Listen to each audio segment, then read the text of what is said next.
Pada masa penjajahan Belanda, Bandung menjadi salah satu pusat politik kolonial yang sangat penting. Meningkatnya kriminalitas pada saat itu membuat pemerintah Hindia Belanda membangun Landrat atau pengadilan beserta penjaranya Banjai. Kedua tempat ini menyimpan nilai sejarah karena disinilah pejuang kemerdekaan seperti Soekarno ditahan dan diadili sebagai pemberontak.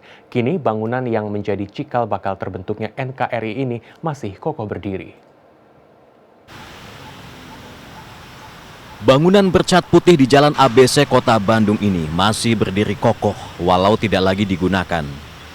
Inilah menara pengawas bukti sejarah penjara Banjai yang tersisa. Menara pengawas penjara Banjai dipertahankan sebagai warisan. Oleh penjajah Belanda, penjara Banjai digunakan untuk menahan para pribumi yang melakukan tindakan kriminal dan perlawanan politik. Kompleks penjara Banjai dibangun oleh pemerintah Hindia Belanda pada abad ke-19. Luas seluruh area penjara mencapai 1 hektar.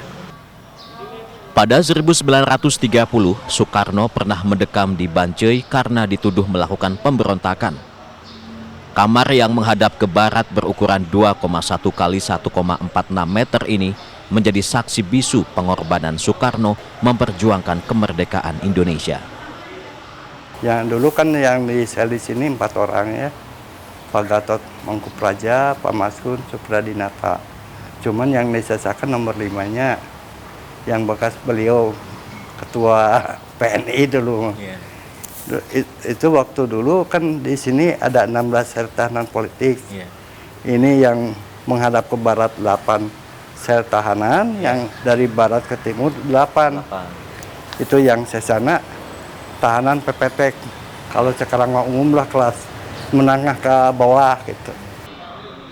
Di dalamnya terdapat barang-barang yang pernah digunakan Soekarno seperti tempat tidur, bantal, selimut, sajadah, buku-buku, dan bendera kecil. Ada juga peralatan makan, minum, dan kendi. Di dinding terdapat Garuda dan 3 lukisan wajah Soekarno. Di dalam sel nomor 5 inilah Insinyur Soekarno ditahan oleh pemerintah kolonial Hindia Belanda dari tanggal 29 Desember 1929 hingga 30 Desember 1930. Di dalam penjara ini pula Insinyur Soekarno menulis naskah pembelaan yang berjudul Indonesia Menggugat. Indonesia Menggugat lantas diabadikan sebagai nama gedung yang terletak di Jalan Perintis Kemerdekaan nomor 5.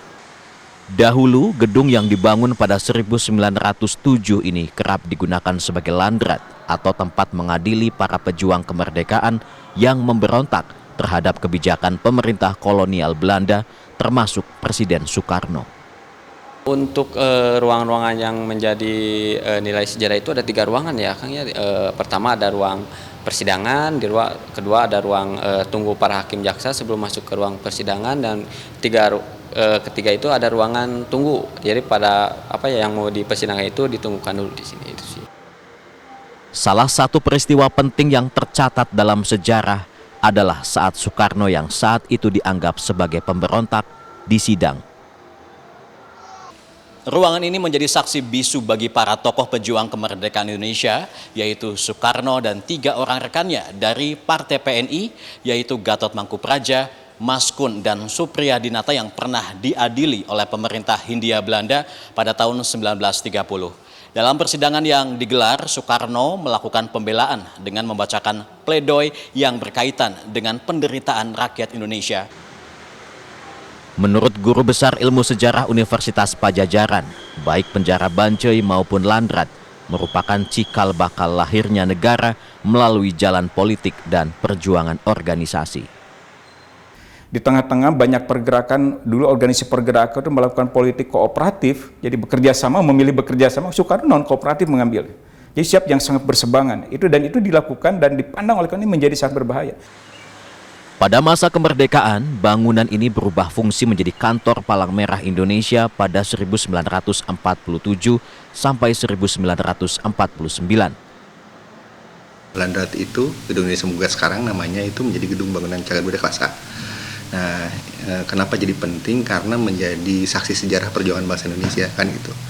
Jadi kalau kita lihat sekarang itu ya euforianya kan bukan tumpengnya adalah proklamasi yang ada di Jakarta, tapi proses perjuangan itu ada di Bandung kan gitu. Jadi semua menemukan proses-proses perjuangan. Sejak 2007, gedung yang berusia ratusan tahun ini menjadi tempat wisata sejarah dan penyelenggaraan berbagai kegiatan sosial, seni, dan diskusi. Tim Liputan CNN Indonesia, Bandung, Jawa Barat.